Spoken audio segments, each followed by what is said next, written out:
유엔 안보리에서 북한 ICBM 발사 네. 여기에 대해서 논의했는데 성과 없이 종료가 됐다라는 거예요. 상임이사국인 중국과 러시아의 반대로 안보리 차원의 단합된 내용을 내놓지 못했다. 네. 이렇게 됐습니다. 이것도 어떻게 보면 우리 이제 외교의 실패다. 네. 외교가 뭐 그때 말씀하신 것처럼 이 몰빵 외교가 되면서 우리가 좀 지렛대를 잃어버린 상황이 됐다. 이렇게 보는 또 네. 결과겠네요. 그렇죠. 네. 그래서 이제 북한이 돌이켜 보면은 2006년도 10월달에 1차 핵실험을 했습니다. 그래서 북한이 핵실험을 할 때부터 그 이후에 유엔 안보리에서는 북한에 대한 결의를 했습니다. 네. 그때 유엔 안보리 상임이사국 5개 국가가 다 참여를 했고, 특히 이제 북한과 우리가 가깝다고 생각하는 중국과 러시아도 그렇죠. 안보리 이 결의안에 다 동참을 했습니다. 네. 그래가지고 좀 북한에 대한 엄청나게 많은 그 제재와 관련된 결의안들이 지금 만들어져 있습니다. 그래서 그 결의안들이 북한을 옥죄는 네. 어떤 국제적 레짐으로서 지금 작동하고 있는 거죠. 그런데 이제 그 이후에 우리가 북한의 도발이다 보통 그렇게 말한다면은, 북한의 도발의 레드라인으로 설정했던 것은 ICBM 발사였습니다. 아, 예, 그런데 이제 거기 실어서 이제 보낼 수가 있으니까 멀리. ICBM이라는 그렇죠. ICBM 대륙간 탄도미사일이니까. 대륙간 탄도미사일. 그래서 이제 태평양 넘어서 미국 본토까지 갈 수 있으니까요. 미국 본토를 위협하는 거죠. 그렇죠. 그래서 북한이 2017년 11월 달에 이제 화성 15라는 ICBM을 발사했습니다. 네. 그래서 그 이후에 이제 그 대화가 평창 올림픽이 열리고 대화가 진행되면서 북한이 이제 ICBM에 대해서 더 이상 실험 발사를 하지 않았어요. 그런데 지금 이제 북한이 더 이상 이제 ICBM 발사를 하지 않으니까 북한의 도발에 레드라인으로 이걸 넣으면 이제 안 된다고 생각하는 그 레드라인을 이제 ICBM 발사로 생각했습니다. 근데 아, 올해만 하더라도요. 네. 북한이 화성 18호라는 18호. 2017년도에 발사했던 화성 15보다 훨씬 더 성능이 개량됐고, 아, 그리고 고체 연료를 사용하는 네. 그런 화성 18호를 올해만 하더라도 벌써 3차례 어, 발사를 했습니다. 그렇기 때문에 이거는 레드라인을 확 넘어선 거였어요. 그렇죠. 그렇게 한다면은 당연히 유엔에서 유엔 안보리를 비롯하여 국제사회가 북한에 대해서 결의안을 채택해야 되는 겁니다. 그런데 번번이 실패를 하고 있습니다.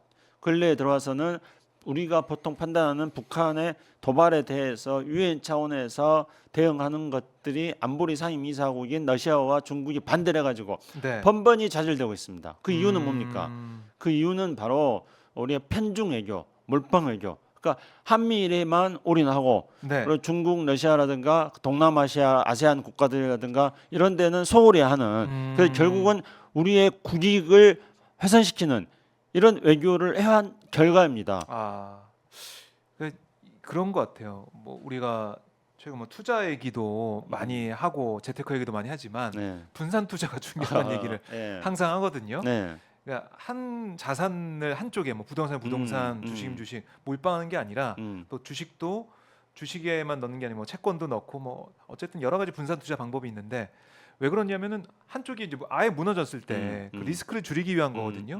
외교도 비슷한 것 근데 같아요. 그런 거 자산 관리 잘 하세요? 아니요, 또 했으면 자산 관리 좋겠습니다. 잘 할 것 같이 보이지 않는데 자꾸 자산 관리 관련된 말씀하셔가지고 저도 그런 거 전혀 못해요. 네, 그러니까 이렇게 외교라는 것도 균형 있게 음, 이렇게 해놔야지 나중에 지금 국제 상황이 어떻게 변할지 모르는 그런 모습이니까 북한이 이렇게 도발을 계속하고 있는데 중국과 러시아의 어떻게 보면 지지를 좀 얻어야 네. 이게 유엔 안보리라는 어떻게 보면 이 유엔 안보리 상임이사국이 이걸 비토하면 아무것도 안 되니까 네. 여기에 대해서 좀 우리가 외교를 했어야 되는데 네. 부족하다. 네.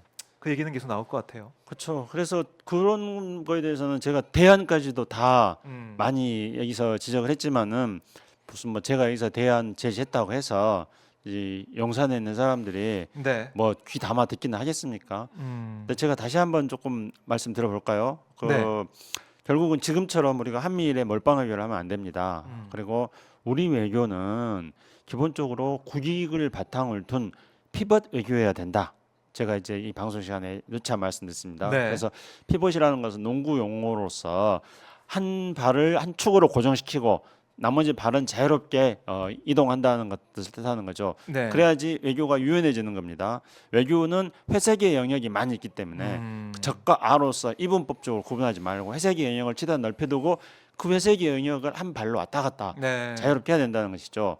그리고 다른 한 발은 철저하게 국익에 고정시켜야 된다는 겁니다. 그러면 우리는 미국하고의 어떤 지금 우리 현대사 속에서 구축해왔던 한미 동맹 이걸 어떻게 더 성숙하게 발전시킬 것인가 이런 외교적 고민을 계속해야 되고요. 네. 일본 우리는 이제 대일 정책을 하는데 굉장히 지금 복잡해지지 않습니까? 일본이 우리에 대한 영토 침략 야욕을 계속 가지고 있는 이 일본과 네. 그러나 또 한편으로는 가까운 국가로서 이웃처럼 또 지내야 되고 또 사회 문화 경제 교류 협력이 필요성이 있는 일본하고 또 어떻게 할 것인가?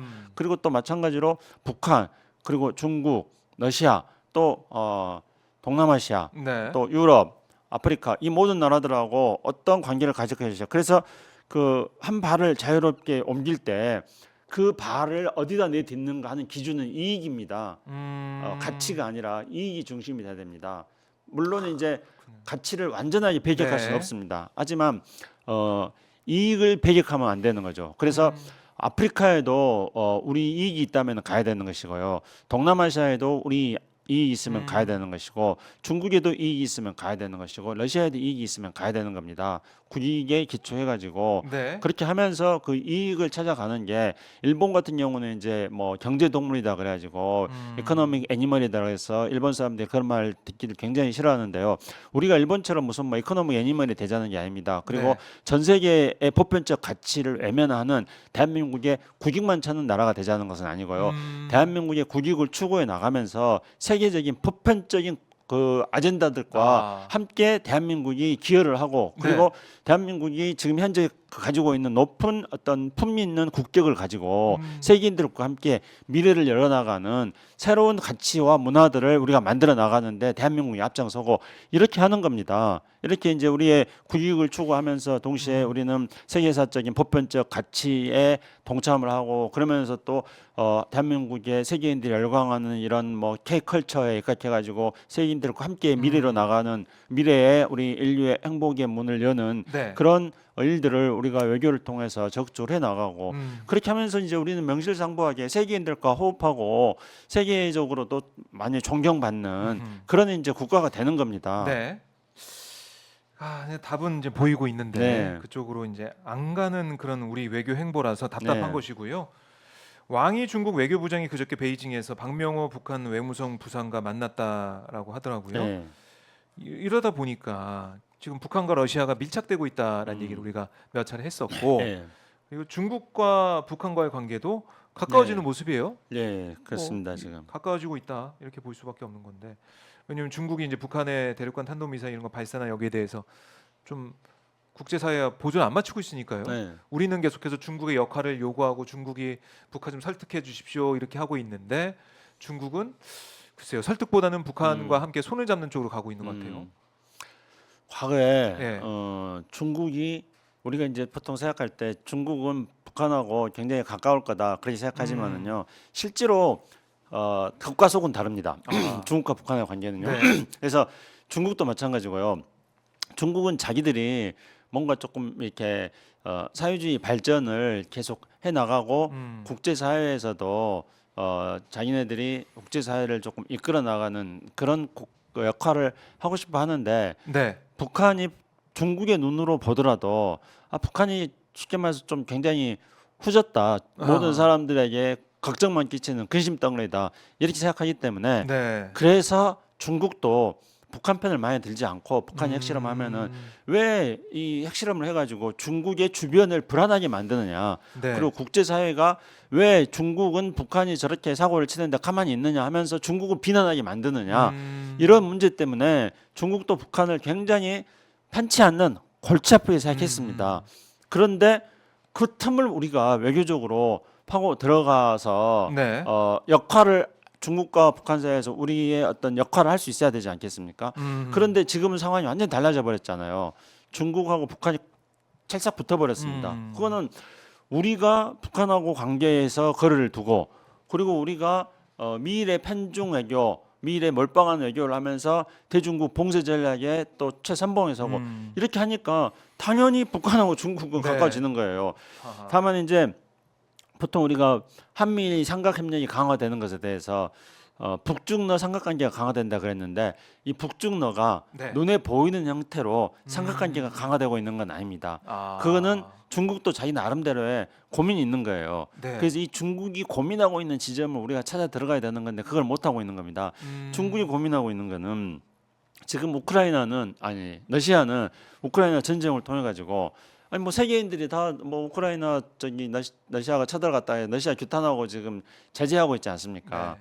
그래서 국제사회에서 뭐 푸틴의 이미지가 뭐 그렇게 뭐 세계적으로 뭐 새로운 어떤 성장과 미래의 가치를 선도해 나가는 그런 이미지 아니지 않습니까? 푸틴도 네. 그거 뭐 독재자 이미지지 않습니까? 그렇죠. 예, 그리고 이제 북한도 마찬가지지 않습니까? 북한도 그래서 푸틴이나 뭐 북한이나 전부 다 국제사회에서 다 따당하는 그런 나라들인데, 근데 중국 같은 경우에는 자기들이 나름대로 이제 경제적 성장의 바탕을 두면서 그러면서 아프리카라든가 이런 데하고도 외교도 많이 하고 그리고 국제적으로 기여할 것도 기여하고 또 미국하고 관계 개선도 지금 해보려고 하고 이렇게 국제사회를 뭔가 조금 선도해 나가는 그런 어떤 사회주의 국가 발전 목표를 중국은 가지고 있습니다. 네. 근데 그 중국이 북한, 러시아하고 삼각관계로서 겉으로 드러나 보이는 그 모습을 갖춰버리면은 네. 중국 입장에서는 그게 자기들의 국익을 추구하는 외교에 맞지 않는다고 생각하는 겁니다. 그래서 겉으로는 그렇게 안 해요.